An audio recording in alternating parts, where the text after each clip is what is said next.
পৰা শেষ হৈ নাযায় তাৰ বাবেহে আন্দোলন আৰু সংগ্ৰাম কৰিছোঁ। এয়া মাথো বড়োসকলৰ জাতি হিচাপে জীয়াই থকাৰ সংগ্ৰাম। কওক এতিয়া কওক আপোনালোকে বাঘ বা গড়ক চৰকাৰে কিয় ৰক্ষণাবেক্ষণ দিছে, কিয় নিৰাপত্তা দিছে, কিয় চেংচুৱাৰী খুলি ৰক্ষণাবেক্ষণ দিছে?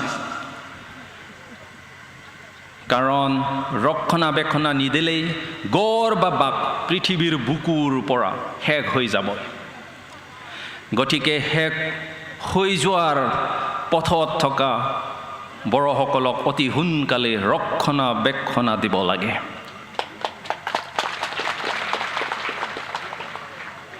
বড়োসকলক ধ্বংসৰ পৰা ৰক্ষা কৰিব লাগে।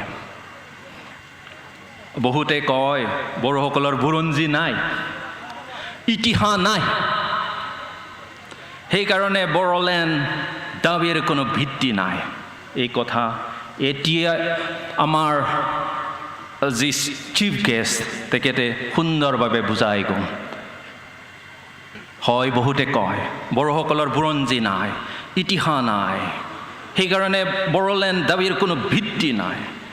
বড়োসকলৰ বুৰঞ্জী বা ইতিহাস আছেনে নাই আজি মই যুক্তি দাঙি ধৰিবলৈ বিচৰা নাই। বড়োসকলৰ ইতিহাস আছেনে নাই ক'বলৈ মই বিচৰা নাই। মাথো ক'বলৈ বিচাৰিছোঁ এটা জাতি হিচাপে যিখিনি টকাৰ প্ৰয়োজন সেইটো কিন্তু বড়োসকলৰ আছে, আমাৰ আছে, আমালোকৰ আছে। আমাৰ নিজৰ ভাষা সংস্কৃতি আজিলৈকে জীয়াই আছে, তাত কোনো সন্দেহ নাই যে আমিয়েই বড়োসকলে এই মাটিৰ প্ৰথম বাসিন্দা আছিল, এই মাটিৰ প্ৰথম সন্তান আছিল। গতিকে জাতি হিচাপে জীয়াই থকাৰ আমাৰ অধিকাৰ আছে, মানুহ হিচাপে জীয়াই থকাৰ আমাৰ অধিকাৰ আছে। ইতিহাস থাকিলেও বুৰঞ্জী থাকিলেও সংগ্ৰাম নকৰিলে একো নাপায়। আমাৰ বুৰঞ্জী থাকিব পাৰে বা ইতিহাস থাকিব পাৰে, কিন্তু সংগ্ৰাম নকৰিলে একো নাপায়। আক্ৰাছৰ সভাপতি বিশ্বজিৎ ৰায়ে ডাঙৰ ডাঙৰকৈ কৈ থাকে যে বড়োসকলৰ ইতিহাস নাই, বুৰঞ্জী নাই, সেয়েহে বড়োসকলে বড়োলেণ্ড পোৱাৰ যোগ্য নাই, কোনো ভিত্তি নাই। কিন্তু দেখোন বুৰঞ্জী থকা ইতিহাস থকা বিশ্বজিৎ ৰায়ে দেখোন এতিয়ালৈকে ট্ৰাইবেল ষ্টেটাছো পোৱা নাই।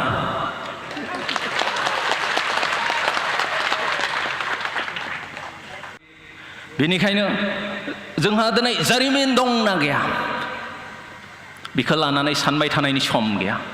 जोंहा राव हारिमु दं, राव हारिमुखौ लानानै जोंनि सिनायथिखौ लानानै बुहुमनि बिखायाव हारि बायदियै गावनि हायाव गावनि सिमानि गेजेराव थांनानै थानो मोन्थाय दं। बेनिखायनो जों नांनांगोन, जुजिनांगोन। सन्मानीय अतिथि आरो श्रद्धेय rise, when there is absence of reciprocity, there is ground for suspicion. য'ত খালি দিবই খোজে কিন্তু কেতিয়াও ল'ব নোখোজে বা দিয়া আৰু লোৱা নাই, তাত সন্দেহ থাকিবই, সন্দেহ কৰিবই। খালি যদি ময়ে দিব খোজোঁ, আপোনাৰ পৰা মই একো ল'ব নোখোজোঁ, তেতিয়াহ'লে আপুনি মোৰ ওপৰত সন্দেহ কৰিবই। গতিকে যিবিলাকে নিজকে ডাঙৰ মানুহ বুলি ভাবে, ডাঙৰ জাতি বুলি ভাবে আৰু উন্নত জাতি বুলি ভাবে, তেখেতসকলে খালি দিলেই নহ'ব, ল'বলৈও শিকিব লাগিব। নহ'লে আপোনালোকৰ ওচৰত কোন যাব, কোনে যাব, আপোনালোকৰ লগত থাকিব কোনে? কোনেও নাথাকিব।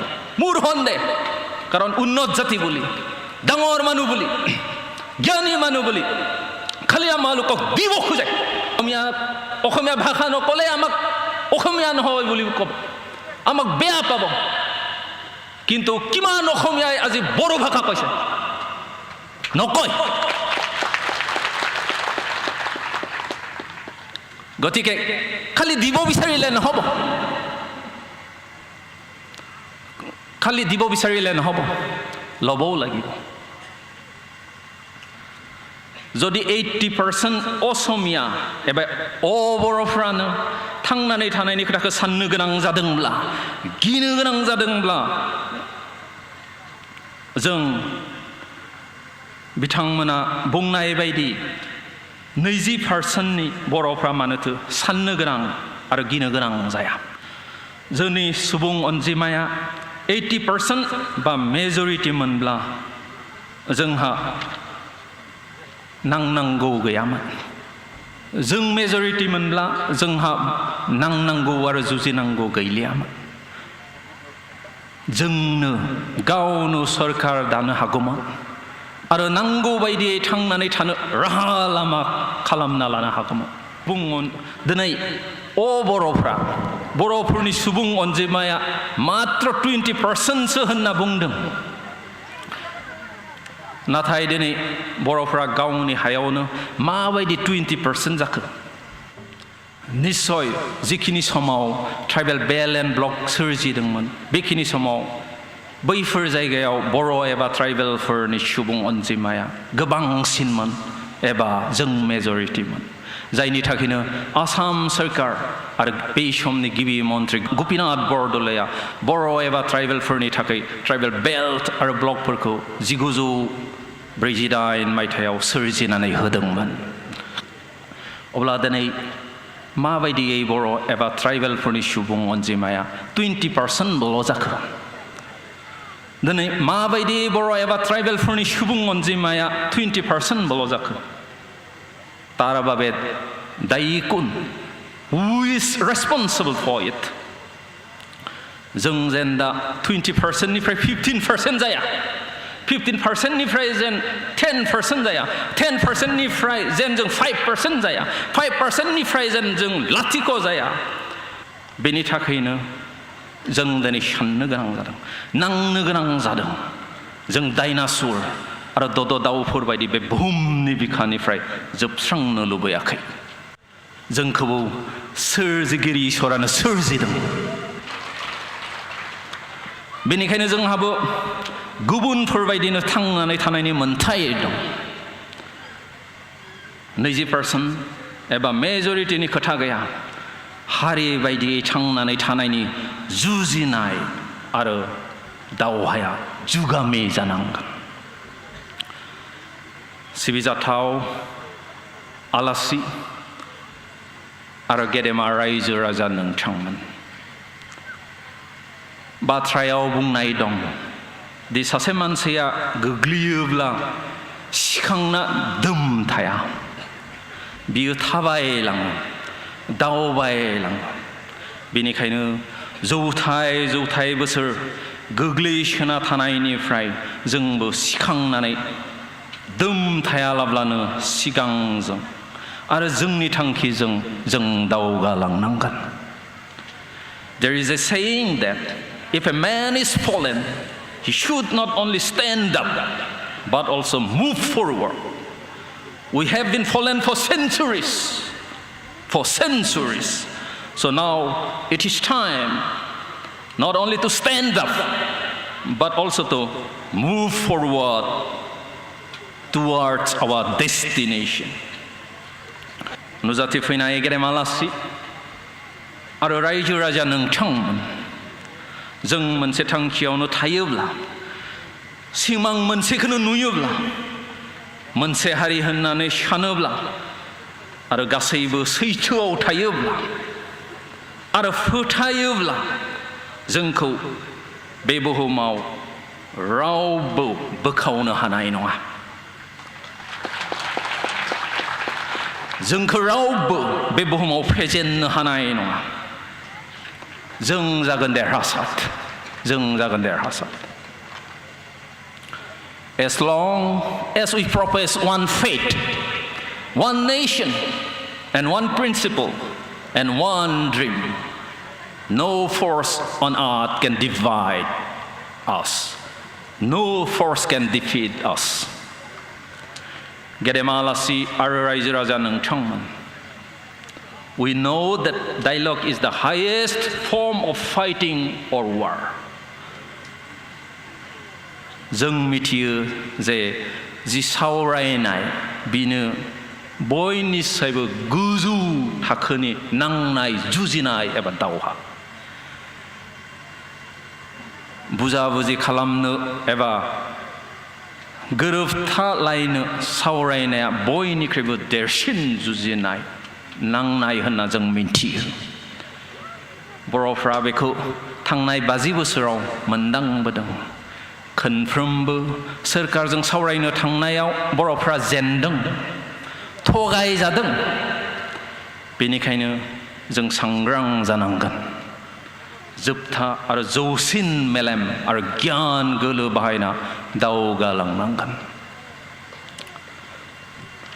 थांनाय 24 जुनाव आं नोंथांमोननि अननाय बरायनाय अनसायनाय सिबिनाय आरो हेफाजाब आरो मददखौ नुनानै सोमोनांदोंमोन गोमोदोंमोन थेवब्लाबो आं सानदोंमोन बेखौ गोख्रैनो बावलांनो हागोन होनना नाथाय दिनैसिम नोंथांमोना आंखौ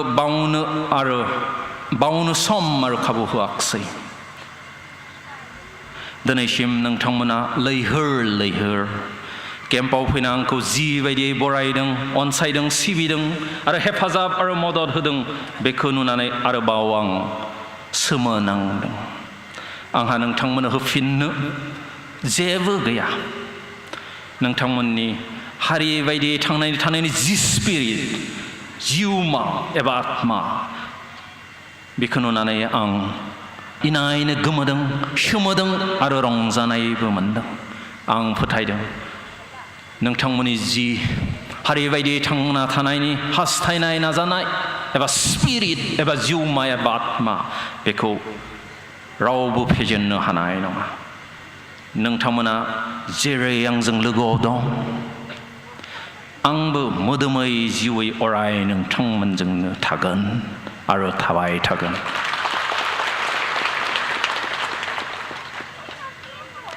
नोंथांमोननि हारि बायदियै थांनानै थानायनि जि स्पिरिट एबा जिउमा बेनो सानसेब्लाबो जोंखौ देरहासार खालामगोन होनना आंहा गोथौ गुवार फोथायनाय दं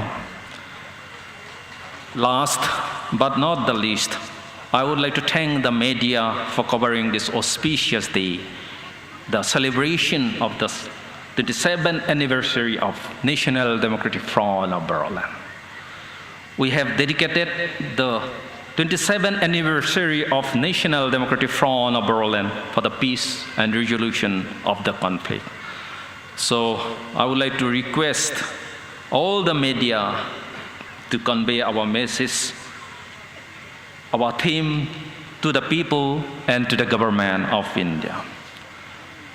जोबथारनायाव जाय रायजो राजाफ्रा लैहोर फैना गोबां दुखु दाहा लाना दिनैनि बे 27थि गायसन सानखौ खुंनाय आरो फालिनायाव जाफुंहोबाय बेनि थाखाय गोसो गोरबोनिफ्राय साबायखर बावहरबाय एनडिएफबिनि गासै मावथि आरो एक्स एनडिएफबिफोरनिसिमबो गोबां दुखु दाहा लानानै दिनैनि बे मेलखौ जाफुंहोनायनि थाखाय गोसो गोरबोनिफ्राय गोबां साबायखर बावहरबाय जोबथारनायाव जायफोर मेथाइ खनगिरिफोरा फैनानै आरो मैसा फैनानै बे जोंनि मेलखौ मेहेर गोनां खालामबाय जोंखौ गोजोन होबाय बिथांमोननिसिमबो साबायखर बावहरबाय जोबथारनायाव आरोबाव गासै आलासिफोरनिसिम आरो बेयाव नुजाफैनाय गासैबो रायजो राजानिसिम अननाय गाहाम हामग्लायनाय आरो साबायखर बावहरनानै आं आंनि बिबुंथिखौ एसेयावनो फोजोबबाय गोजोन्थों एनडिएफबि जिउ लावथों जांख्रिथायारि जिउ लावथों हारियै बायदि थांना थानायनि जि बर'नि सिमां बे सिमाङा जाफुंथों खुलुमबाय गोजोन्थों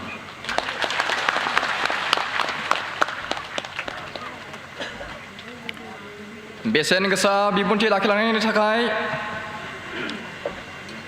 मानाव गेदेर नेशनेल डेम'क्रेटिक फ्रन्ट अफ बड'लेण्डनि आफादगिरिनिसिम रोजा रोजा साबायखर बावहरनाय थाबाय